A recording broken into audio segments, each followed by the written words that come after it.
రైతు సోదరు నమస్కారం. ఈనాటి పంట పొలాల కార్యక్రమానికి స్వాగతం. ఈనాటి పంట పొలాల కార్యక్రమంలో ముందుగా వినండి. రైతులకు ఉపయోగపడే డిజిటల్ వ్యవసాయం గురించి బాపు జగ్జీవన్ రామ్ వ్యవసాయ కళాశాల సిరిసిల్ల సహాయ ఆచార్యులు డాక్టర్ జె సునీల్ గారు అందించిన వివరాలు.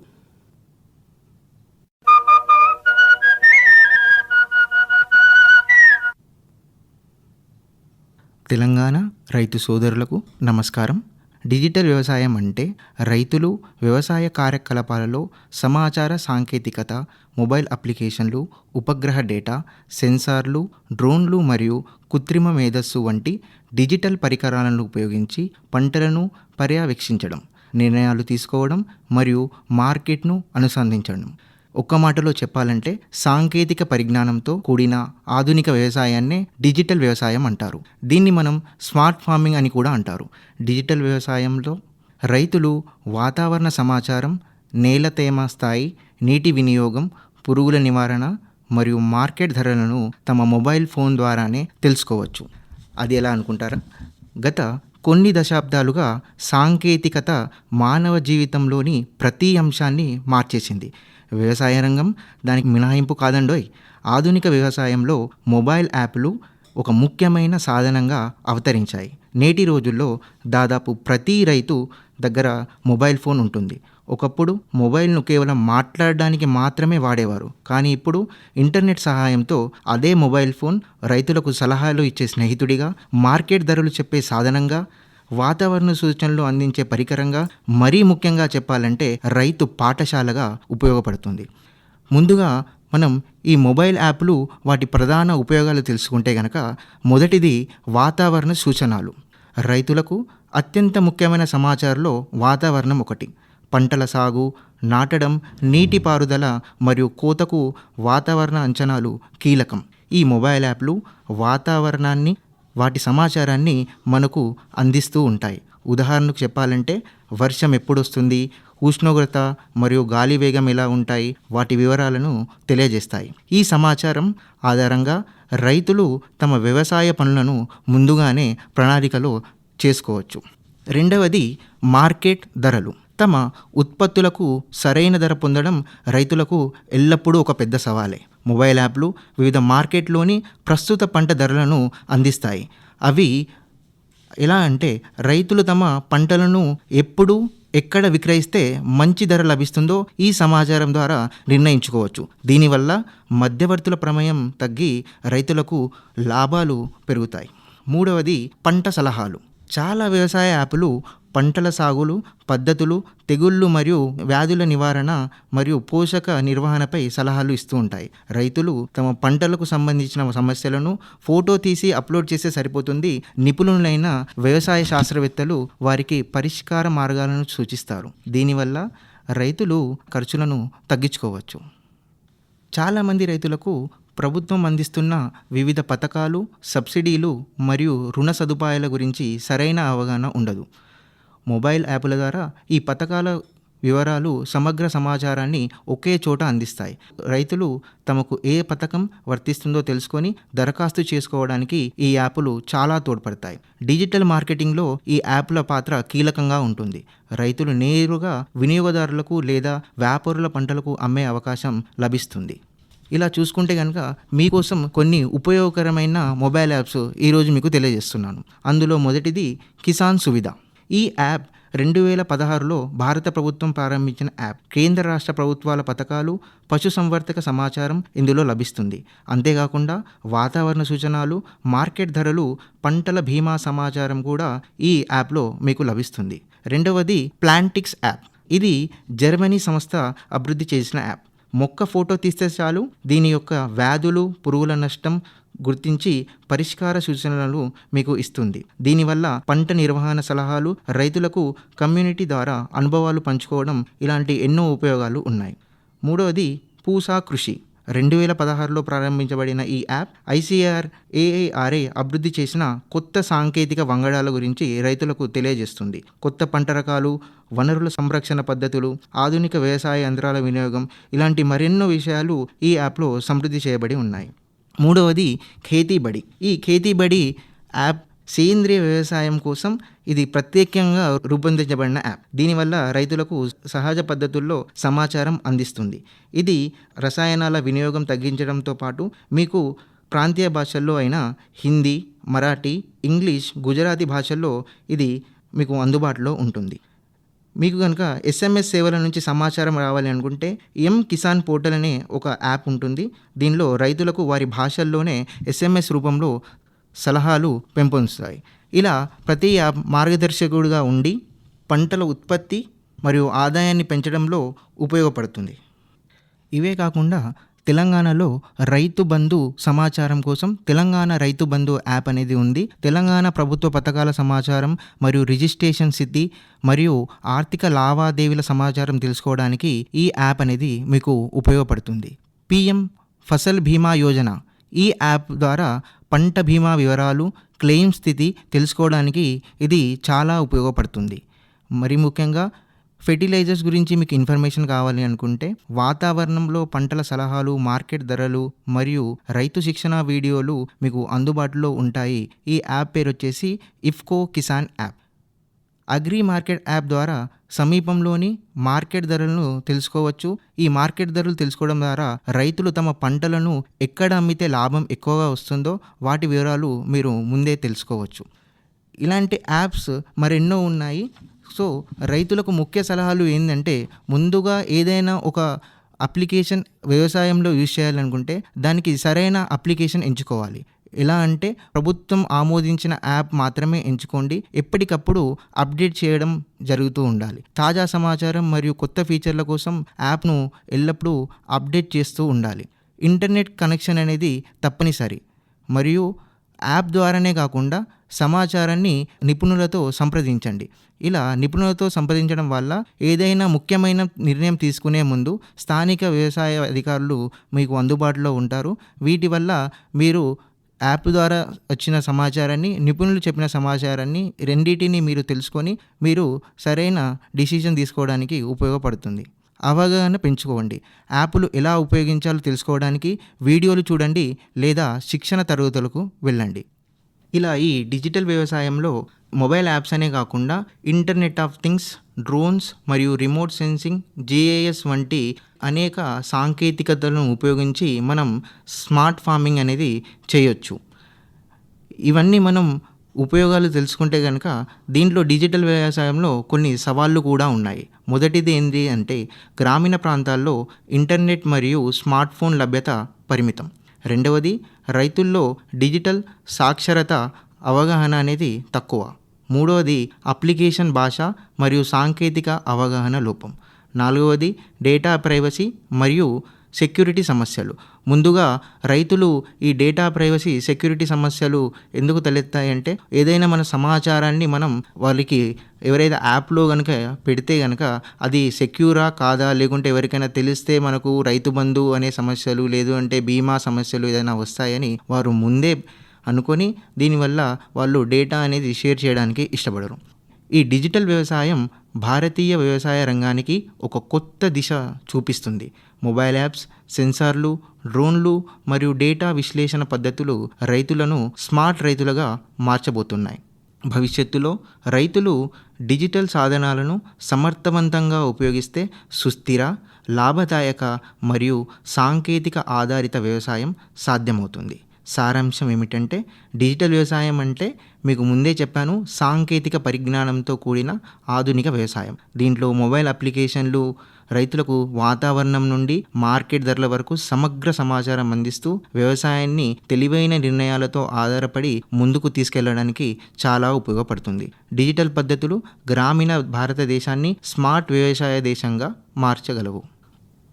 మనం ఒక వాస్తవ ఉదాహరణని గమనించినట్లయితే కర్ణాటకలోని రమేష్ అనే రైతు స్థానిక వ్యాపారులు చెప్పే ధరలపై టమాటాలను అమ్మేవాడు. దాంతో తరచూ తక్కువ రేటు వచ్చేది. ఇప్పుడు మొబైల్ యాప్ల ద్వారా అగ్రి మార్కెట్ అనే యాప్ ఇన్స్టాల్ చేసుకొని అతను మార్కెట్ ధరలు, తన సమీపంలో ఉన్న వ్యవసాయ మార్కెట్ ధరల సమాచారాన్ని తెలుసుకొని ఎక్కడైతే ఎక్కువ అతనికి అమ్మకానికి పెట్టుబడి వస్తుందో అక్కడ అతను అమ్మి ఒకే సీజన్లో అతని ఆదాయాన్ని 20% పెంపొందించుకున్నాడు. సో దీన్ని బట్టి చూస్తే కనుక రైతులు ఎంత వ్యవసాయం చేశారని కాదు, ఎంత తెలివిగా వ్యవసాయం చేశారు అనేది ముఖ్యం. సో రైతు సోదరులకు నా విజ్ఞప్తి ఏమిటంటే మీరు కూడా ప్రతి ఒక్కరూ ఈ సాంకేతికత మీ వ్యవసాయంలో జోడించుకొని ముందుకు వెళ్ళాలని నేను ఆశిస్తున్నాను.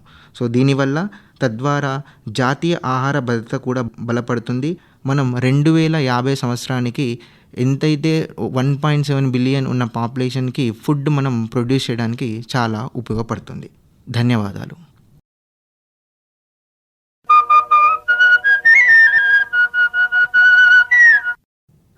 ఇంతవరకు మీరు రైతులకు ఉపయోగపడే డిజిటల్ వ్యవసాయం గురించి బాపు జగ్జీవన్ రామ్ వ్యవసాయ కళాశాల సిరిసిల్ల సహాయ ఆచార్యులు డాక్టర్ జె సునీల్ గారు అందించిన వివరాలు విన్నారు. కార్యక్రమంలో ఇప్పుడు వాతావరణ సూచనలు వింటారు. గత 3 రోజుల్లో జిల్లాలో వివిధ ప్రాంతాల్లో అతి తేలికపాటి వర్షాలు కురిశాయి. పగటి ఉష్ణోగ్రత 32 నుంచి 34 డిగ్రీల సెల్సియస్ మరియు రాత్రి ఉష్ణోగ్రత 23 నుంచి 24 డిగ్రీల సెల్సియస్గా నమోదయ్యాయి. ఇక హైదరాబాద్ వాతావరణ కేంద్రం నుండి వచ్చిన సమాచారం ప్రకారం రానున్న 3 రోజుల్లో జిల్లాలో ప్రధానంగా పొడి వాతావరణం ఏర్పడే అవకాశం ఉంది. పగటి గరిష్ట ఉష్ణోగ్రత 33 నుంచి 35 డిగ్రీల సెల్సియస్ మరియు రాత్రి కనిష్టంగా ఉష్ణోగ్రత 23 నుంచి 24 డిగ్రీల సెల్సియస్ మధ్య నమోదు కావచ్చు. గాలిలోని తేమ ఉదయం 84 నుంచి 89% మరియు మధ్యాహ్నం 53 నుంచి 62% వరకు ఉండే అవకాశం ఉంది. ఇక అక్టోబర్ 21న మరియు 22న జిల్లాలో అక్కడక్కడ ఉరుములు, మెరుపులు, పిడుగులు, ఈదురుగాలతో కూడిన తేలికపాటి వర్షాలు కురిసే అవకాశం ఉంది. ఇంతవరకు మీరు వాతావరణ సూచనలు విన్నారు. కార్యక్రమంలో ఇప్పుడు వినండి. యాసంగికి అనువైన పంటలు మరియు అధిక దిగుబడికి తీసుకోవాల్సిన యాజమాన్య పద్ధతుల గురించి కృషి విజ్ఞాన కేంద్రం రుద్రూరు సేద్య విభాగ శాస్త్రవేత్త డాక్టర్ కె ఇందుధర్ రెడ్డి గారు అందించిన వివరాలు.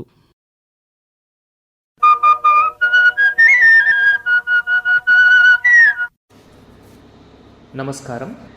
ముఖ్యంగా మన తెలంగాణలోని నిజామాబాద్, కామారెడ్డి జిల్లాల పరిస్థితుల గురించి మనం మాట్లాడుకుందాం. తెలంగాణలో యాసంగిలో సుమారుగా 80 లక్షల ఎకరాలు సాగులో ఉంది. గత సంవత్సరపు గణాంకాలను మనం గమనించుకున్నట్టయితే నిజామాబాద్ జిల్లాలో 5,30,000 ఎకరాలు మరియు కామారెడ్డి జిల్లాలో 4,40,000 ఎకరాలు యాసంగిలో సాగులో ఉంది. ఈ విధంగా చూసుకున్నట్టయితే తెలంగాణలోని మొదటి 5 జిల్లాలలో నిజామాబాద్ మరియు కామారెడ్డి జిల్లాలు కూడా సాగు విస్తీర్ణంలో మొదటి 5 జిల్లాలుగా ఉండే అవకాశం ఉంది. ఇటువంటి ప్రధానమైనటువంటి జిల్లాలలో మనము ప్రధాన పంటలు గమనించుకున్నట్టయితే మొదటిగా వరి పంట ప్రధానంగా ఉందని చెప్పుకోవచ్చు. దాంతోపాటు మొక్కజొన్న, శనగ, జొన్న, నువ్వులు మరియు ప్రొద్దుతిరుగుడు పంటలు మనకు ప్రధానంగా నిజామాబాద్ మరియు కామారెడ్డి జిల్లాల్లో సాగు చేస్తున్నారు. కావున రైతులు ఈ పంటలను లాభదాయకంగా సాగు చేసుకోవడానికి ముందుగా వరి విషయానికి వస్తే వరి యాసంగిలో నవంబర్ 20 నుండి డిసెంబర్ 20 వరకు నారు పోసుకోవడానికి అనువైన సమయం. ఆ తర్వాతి కాలంలో మనం నారు పోసుకున్నట్టయితే దిగుబడులు తగ్గే అవకాశం ఉంది. ఇక తెలంగాణలో మనకు తెలంగాణ సోనా RNR 15048 అతి సన్న గింజ రకము, లేదా KNM 1638 సన్నగింజ రకము, లేదా KNM 118 దొడ్డు గింజ రకము. ఇవే కాకుండా మనకు చాలా ప్రైవేటుకు సంబంధించిన వరి రకాలు కూడా మార్కెట్లో అందుబాటులో ఉన్నాయి. రైతులు వారి వారి ప్రాంతాల్లో వారికి సరిపడే రకాలను ఎన్నుకొని సాగు చేసుకోవాలి. ముఖ్యంగా యాసంగిలో నారుమడి యాజమాన్యం విషయానికి వస్తే యాసంగిలోని తక్కువ ఉష్ణోగ్రతల వల్ల రాత్రి ఉష్ణోగ్రతలు 12 కంటే తక్కువ డిగ్రీల సెల్సియస్ ఉన్నట్టయితే మనకు మొక్కలు పసుపు రంగులోకి మారి ఎండిపోయే ఆస్కారం ఉంది. కావున చలి సమస్యను అధిగమించడానికి వెదురు కర్రలతో ఊతమిచ్చి పాలిథిన్ షీట్ లేదా ఖాళీ సంచులతో తయారు చేసినటువంటి పట్టాలను సాయంత్రం వేళలో కప్పి మరుసటి రోజు ఉదయాన్నే తీసివేయాలి. ఇక రాత్రి వేళలో నీరు నిండుగా ఉంచి తెల్లవారుజామున తీసివేసి కొత్త నీరు పెట్టుకోవాలి. ఇలా చేసినట్టయితే మనము పొలంలోని తక్కువ ఉష్ణోగ్రతలను మనం నివారించుకోవచ్చు. దానివల్ల మొక్కలు ఆరోగ్యంగా పెరిగే అవకాశం ఉంది. ఇకపోతే ఎరువుల విషయానికి వస్తే, ఎరువులు ఎకరానికి 60 కిలోల నత్రజని ఎరువులను, 24 కిలోల భాస్వరంనిచ్చే ఎరువులను, 16 కిలోల పొటాషియంనిచ్చే ఎరువులను వేసుకోవాలి. నత్రజని ఎరువులను 3 దఫాలుగా వేసుకోవాలి. పొటాష్ ఎరువులను 2 దఫాలుగా వేసుకోవాలి. భాస్వరం ఎరువులను ఒకేసారి దమ్ములో వేసుకోవాలి. ఈ విధంగా మనము పంటను సాగు చేసుకోవాలి. ఇంతేకాకుండా వరిలో ప్రధానంగా నాటు వేసిన తర్వాత మనము పిచికారీ చేసే కలుపు మందుల గురించి మాట్లాడుకున్నట్టయితే, మొదటి 3 రోజుల్లో బ్యూటాక్లోర్ 1 లీటరు ఎకరానికి లేదా ప్రెటిలాక్లోర్ మరియు పైరజోసల్ఫ్యూరాన్ ఈథైల్ 4 కిలోలు ఎకరానికి మనం చల్లుకున్నట్టయితే మొదటి 15 నుండి 20 రోజుల వరకు కూడా మనకు కలుపు సమస్యను నివారించుకోవచ్చు. అంతేకాకుండా 10 నుండి 15 రోజుల సమయంలో ఫెనాక్జులం మరియు సైహలోఫాప్ బ్యూటైల్ అనే మందును 1 లీటరు ఎకరానికి లేదా ఫెనాక్జులం మందును 400 మిల్లీలీటర్లు ఎకరానికి మనం వేసుకున్నట్టయితే కలుపులను నివారించుకోవచ్చు. దాంతోపాటు 20 నుండి 25 రోజుల ప్రాంతంలో మనం వేసుకున్నట్టయితే మెట్సల్ఫ్యూరాన్ మీథైల్ అనే మందును 8 గ్రాములు ఎకరానికి లేదా మెట్సల్ఫ్యూరాన్ మీథైల్ మరియు క్లోరిమ్యూరాన్ అనే మందును 8 గ్రాములు ఎకరానికి వేసుకున్నట్టయితే మనము 20 నుండి 25 రోజుల దశలో కూడా మనము కలుపును నివారించుకోవచ్చు. ముఖ్యంగా ఏ కలుపు మందు వేసినప్పటికీ పిచికారీ చేసినప్పటికీ కలుపు 2 నుండి 4 ఆకుల దశలో వేసుకున్నట్టయితే కలుపు మందులు చాలా మంచిగా పనిచేసి మనకు కలుపు నివారణ సాధ్యమవుతుంది. ఈ విధంగా వరిలో, ఇకపోతే సస్యరక్షణ విషయానికి వస్తే, వరిలో సస్యరక్షణ అప్పుడున్నటువంటి ఆ రోగాలను మరియు పురుగులను బట్టి మనం సస్యరక్షణ చర్యలు చేపట్టినట్టయితే మనం సమర్థవంతంగా వాటిని నివారించుకొని అధిక దిగుబడులు పొందేదానికి అవకాశం ఉంది.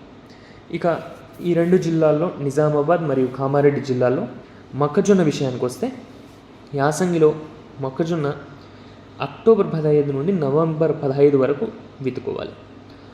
ఆలస్యంగా విత్తినట్టయితే పంట తొలి దశల్లో చలి తీవ్రతకు గురై పంట పెరుగుదల ఆగిపోయి దిగుబడులపై ప్రభావం ఏర్పడే అవకాశం ఉంది. ఇక వరి మాగాణుల్లో వరి కోతలు ఆలస్యమయ్యే పరిస్థితుల్లో మొక్కజొన్నను డిసెంబర్ 15 వరకు కూడా విత్తుకునే అవకాశం ఉంది. ఇక హైబ్రిడ్ల విషయానికి వస్తే, మన వ్యవసాయ విశ్వవిద్యాలయానికి సంబంధించిన DHM 117, DHM 121, కరీంనగర్ మక్కా 1, కరీంనగర్ మక్కా 3 వంటి హైబ్రిడ్లతో పాటు మార్కెట్లో లభ్యమయ్యే ప్రైవేట్ హైబ్రిడ్లను రైతులు ఎంచుకోవచ్చు.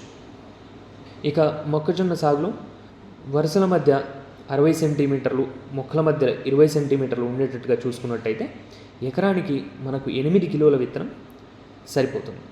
దాంతోపాటు ముఖ్యంగా మొక్కజొన్నలో మొదటి 45 రోజులు కలుపు లేకుండా నివారించుకోవాలి.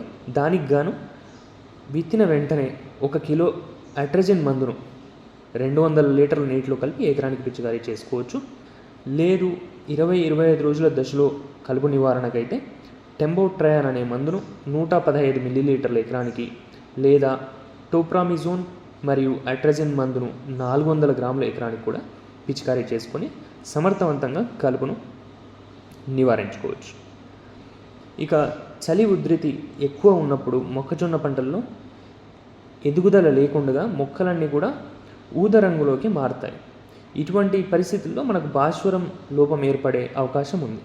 కావున మనము 5 గ్రాములు కరిగించిన DAP మందును లీటర్ నీటిలో కలిపి పంటపై వారం వ్యవధిలో 2 సార్లు పిచికారీ చేసుకున్నట్టయితే మనకు భాస్వరం లోపం అనేది సవరించబడి మొక్కలు ఆరోగ్యంగా తయారవుతాయి.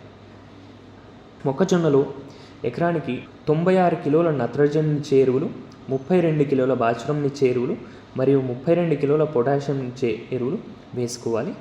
నత్రజనినిచ్చే ఎరువులను 3 దఫాలుగా వేసుకోవాలి మరియు పొటాషియం ఇచ్చే ఎరువులు 2 దఫాలుగా, భాస్వరం ఎరువులు విత్తనంతో పాటు విత్తే సమయంలో వేసుకోవాలి. ఈ విధంగా మనం మొక్కజొన్న సాగు చేసుకోవచ్చు. ప్రధానంగా మొక్కజొన్నలో మనం చూసుకున్నట్టయితే కత్తెర పురుగు సమస్య అనేది చాలా అధికంగా ఉండే అవకాశం ఉంది. కావున కత్తెర పురుగు యాజమాన్యం కోసం విత్తన శుద్ధి చేసుకోవాలి.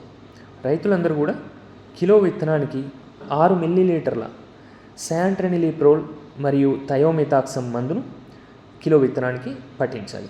దీనివల్ల మనకు పురుగు కనీసం 3 వారాల వరకు కూడా మనం నివారించుకునే అవకాశం ఉంది.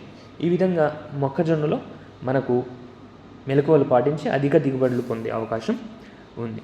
ఇకపోతే 3వ పంట మనకు శనగగా మనం చెప్పుకోవచ్చు.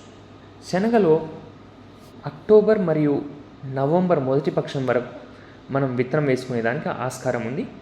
దేశవాళీ రకాలైనటువంటి JG11, నంద్యాల శనగ 47 ప్రధానంగా ఈ ప్రాంతంలో సాగులో ఉన్నాయి.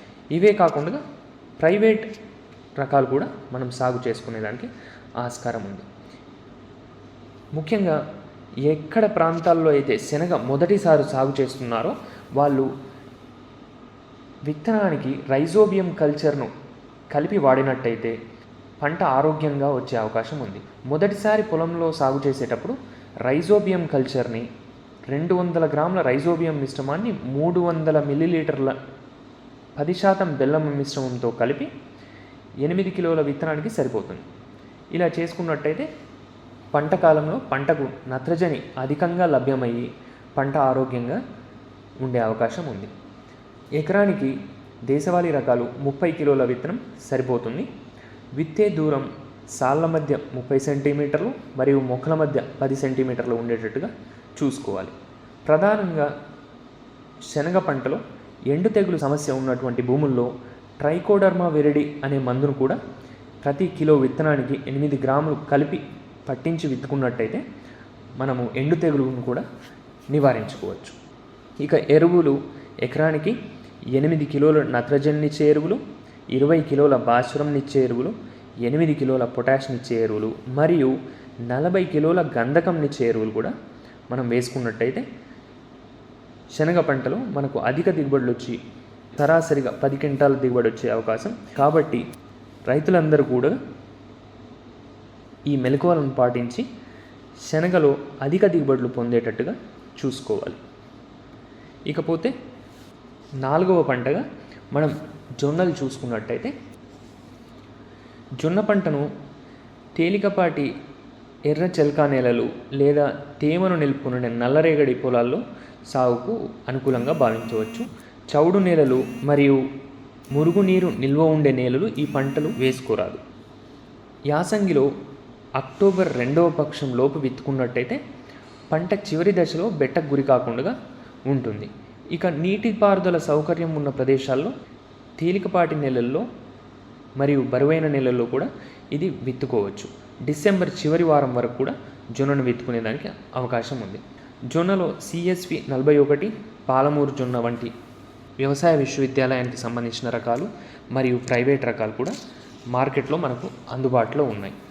ఎకరానికి 3 నుండి 4 కిలోల విత్తనం సరిపోతుంది. విత్తే దూరము వరుసల మధ్య 45 సెంటీమీటర్లు మరియు మొక్కల మధ్య 15 సెంటీమీటర్లు ఉండేలా. ఇక ఎరువుల విషయానికి వస్తే యాసంగిలో జొన్న పంట నీటిపారుదల కింద సాగు చేసినప్పుడు ఎకరానికి 40 కిలోల నత్రజని, 24 కిలోల భాస్వరం, 16 కిలోల పొటాషియం ఇచ్చే ఎరువులు వేసుకోవాలి. నత్రజని ఎరువులను సగభాగం విత్తే ముందు, సగం పైరు 30 నుండి 30 రోజుల దశలో వేసుకోవాలి. ఈ విధంగా చూసుకున్నట్టయితే మనకు జొన్నలో కూడా అధిక లాభాలు పొందే అవకాశం ఉంది. ఇంకా చివరగా ప్రొద్దుతిరుగుడు పంట చూసుకున్నట్టయితే ప్రొద్దుతిరుగుడు పంట యాసంగిలో నవంబర్ నుండి డిసెంబర్ వరకు కూడా సాగు చేసుకోవచ్చు. వేసవిలో జనవరి 2వ పక్షం నుండి ఫిబ్రవరి 1వ పక్షం వరకు సాగు చేయవచ్చు. KBS H44, NDSH 1 అనే హైబ్రిడ్లు, ఇవే కాకుండా ప్రైవేట్ వారి హైబ్రిడ్లు కూడా మార్కెట్లో విరివిగా లభ్యమవుతూ ఉన్నాయి. వాటిలో దేన్నైనా మనము రైతులు ఎంచుకునేదానికి అవకాశం ఉంది. నీరు నిల్వ ఉండని ఎర్రచలక నేలలు, ఇసుక నేలలు, రేగడి మరియు ఒండ్రు నేలలు ఈ పంట సాగుకు అనుకూలం. ఎకరానికి 2.5 నుండి 3 కిలోల విత్తనం సరిపోతుంది. నెక్రోసిస్ వైరస్ తెగులు సమస్య ఉన్నటువంటి ప్రాంతాల్లో అది అధిగమించడానికి థయోమితాక్సమ్ 3 గ్రాముల మందును లేదా ఇమిడాక్లోప్రిడ్ 5 మిల్లీలీటర్ల మందును 1 కిలో విత్తనానికి కలిపి విత్తన శుద్ధి చేసుకోవాలి. ఆల్టర్నేరియా ఆకుమచ్చ తెగులు నివారణకి ఇప్రోడియాన్ మరియు కార్బండజిమ్ మందును 2 గ్రాములు కిలో విత్తనానికి కలిపి విత్తన శుద్ధి చేసుకున్నట్టయితే మనము ఆ సంబంధించిన తెగుళ్లను లేదా ఆకుమచ్చ తెగుల్ని నివారించుకునేదానికి అవకాశం ఉంది. విత్తే దూరం చూసుకున్నట్టయితే తేలిక నేలల్లో వరుసల మధ్య 45 సెంటీమీటర్లు, మొక్కల మధ్య 25 సెంటీమీటర్లు ఉండేలా చేసుకోవాలి. నెలరేగడి పొలాల్లో చూసుకున్నట్టయితే వరుసల మధ్య 60 సెంటీమీటర్లు, మొక్కల మధ్య 30 సెంటీమీటర్లు ఉండేలా చూసుకోవాలి. ప్రధానంగా ప్రొద్దుతిరుగుడులో విత్తనం మొలకెత్తిన 10 నుండి 15 రోజుల తర్వాత కుదురుకు ఆరోగ్యవంతమైన ఒక మొక్కను ఉంచి మిగిలిన మొక్కలు తీసివేయాలి. అలా తీసివేసినట్టయితే ఆ మిగిలిన ఒక మొక్క చాలా ఆరోగ్యంగా పెరిగేదానికి అవకాశం ఉంది. లేనిచో ఆ మొక్కల మధ్య పోటీ పెరిగి మనకి పువ్వు పరిమాణం తగ్గే అవకాశం ఉంటుంది. కాబట్టి విత్తిన 10 నుండి 15 రోజుల తర్వాత కుదురుకు ఒకే ఒక ఆరోగ్యమైన మొక్క ఉండేలా చూసుకోవాలి. ఇక ఎరువుల విషయానికి వస్తే నీటిపారుదల కింద ఎకరానికి 30 కిలోల నత్రజని, 36 కిలోల భాస్వరం, 12 కిలోల పొటాషియం ఇచ్చే ఎరువులు వేసుకోవాలి. నత్రజని ఎరువులు సగం విత్తనం వేసేటప్పుడు, సగం 2 దఫాలుగా వేయాలి. గంధకం తక్కువగా ఉన్న నేలల్లో జిప్సం 55 కిలోల ఎకరానికి వేస్తే మనకు నూనె శాతం పెరిగి అధిక దిగుబడులు వచ్చే అవకాశం ఉంది. పైరు పూత దశలో ఉన్నప్పుడు 2 గ్రాముల బోరాక్స్ లీటర్ నీటికి కలిపి పిచికారీ చేసుకున్నట్టయితే గింజ నిండుగా వచ్చి అధిక దిగుబడులు వచ్చే ఆస్కారం ఉంది. ఈ విధంగా వరి, మొక్కజొన్న, శనగ, జొన్న మరియు ప్రొద్దుతిరుగుడు పంటల్లో మెలకువలు పాటించి రైతులు అధిక దిగుబడులు పొందాలని ఆశిస్తూ నమస్కారం.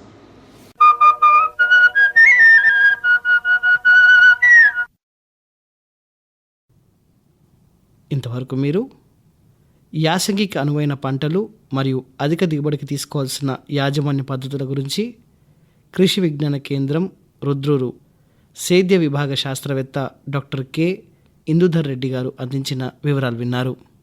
ఇంతటితో ఈనాటి పంట పొలాల కార్యక్రమం సమాప్తం.